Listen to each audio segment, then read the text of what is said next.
Hi everybody, welcome.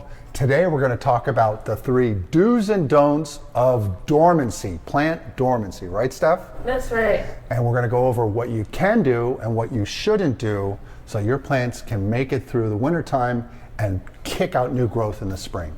So, you all ready to dig in? Sure am. Let's grow.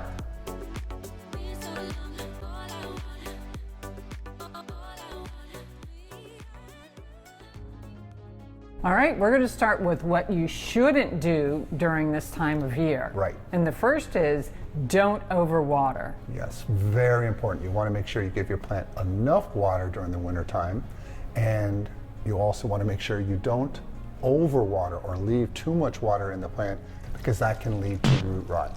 Plants are not growing in the wintertime typically, and so you don't want to overwater. You want to adjust your water accordingly. The next don't is... The second don't is don't fertilize. Right. Again, plants are in a dormant period of growth, and so that means they're just sort of hanging out. If you add fertilizer, you run the risk that you can burn the roots, and that can be a big problem for your plants. So, as you know from our channel, we put all those written care instructions, and you'll typically see that we kind of cut off in September about the fertilizing, and we don't usually kick it back in until March or April. Depending on the plant, some plants are heavier feeders and they want some more, but typically in the wintertime you want to throttle that back to 0 fertilizer. Very important. And the third don't is, Rach? Don't repot. Bingo, bango, bongo. The third one is very important as well. Plants are normally in the dormancy period are going through a little more stress because they're not getting the amount of food that they need typically for growth, which is sunlight. Plants are a magical thing to me. It's always fascinated me about plants is that they take sunlight and they convert it to sugars and energy. But in the wintertime, they're not getting as much because the sun sets sooner and the angle of the sun is different in many regions of the world. So you're not getting that light, and you don't want to repot your plant because that can add extra stress. And stress brings on pathogens, and it can also just make your plant do so bad that it can die. So that's very important to also just let your plant go until the spring. And if she's starting to grow out of the pot, then you can do your repotting, but don't do that in the wintertime.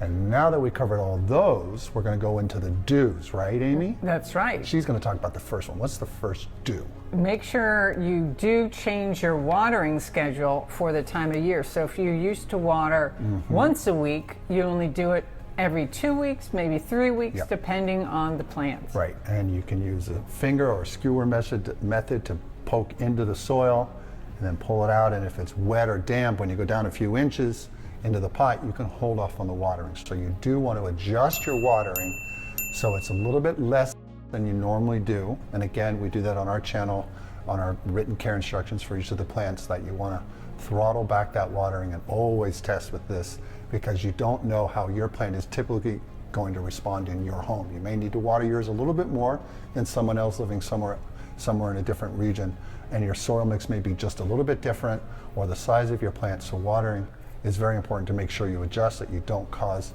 too much water, because that's probably the biggest takeaway is root rot, and you want to avoid that. So the second do is do maximize light. Yes, so wintertime, less light, less growth, but if you can, maybe you can adjust your plant, move it a little bit closer to a window, a south-facing window or west-facing window. You don't want to scorch them. We did that here inadvertently with our Thai constellation, but it's fine. It just makes a little bit of character there. And a little fun thing you can do is also wipe down your plants. Plants are great natural HEPA filters, and if you put a little bit of water on your leaf here, and the underside of the leaves, you can clear, like a solar panel, you can clear off the dust and allow your plant to take in more light and more energy, which converts into sugar for the plant. So that is a very important do, and a nice little pro tip there for you. And the third do, Ray, what is that? It's pest patrol. Or as we said in the dry run, I said it sounds like Paw Patrol. Paw Patrol.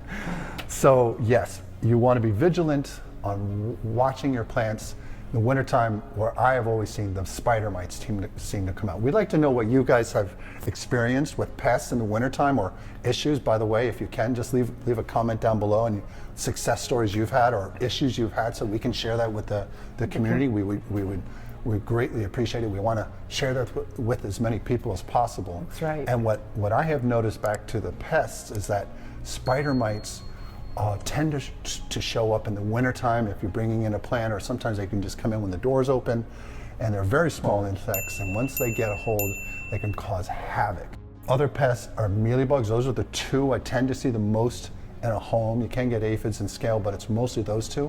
And in the wintertime, if your plant is in a dormant period, those pests are going to be more easy to go in there, and they're sucking insects, and they go in there and they take the juices out of the plant, which is robbing the plant of its energy, and your plant can really go downhill fast, and it can be an issue where it gets so bad that it can kill your plant. So you do want to be vigilant and look for, usually in the nooks and crannies of your plants where you'll see for the mealybugs, and they're white and fuzzy and super ugly.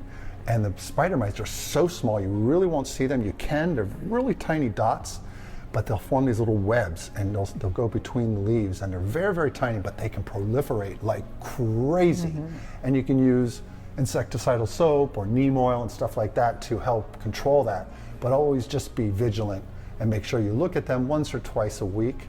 Once a week or every other week, just to see if you have any issues so you can take care of them. And with that, I think we covered all 6, right? 3 of the do's and 3 of the don'ts. All right, so now that we did that, what other things would we like to recommend to the folks watching, Amy? Well, I think if you can share, like you said, any of your plants or issues that you've had in your area, that would help. We could share that with the rest of the community. So leave it in the comments below. Send us a picture, send us a story. We'd love to also share those. Yeah. I love your snake plant. She's doing so pretty. Look at the glow. Oh, so sorry, sidebar. Steph, what would Don't forget to like and subscribe. Right, there I go with my ADHD off to the side here. Yep. Please like and subscribe. And we have our merch up. Yes. We'd like for you all to please support the channel by buying some of our merch, and they're comfortable shirts. They're fun. Yeah, and they're great for your gardening. Yeah. So thank you, Rach. So until the next video, bye. Bye. Please remember to like, subscribe, and hit the notification bell. And tell your friends and family. We post videos weekly. Thanks.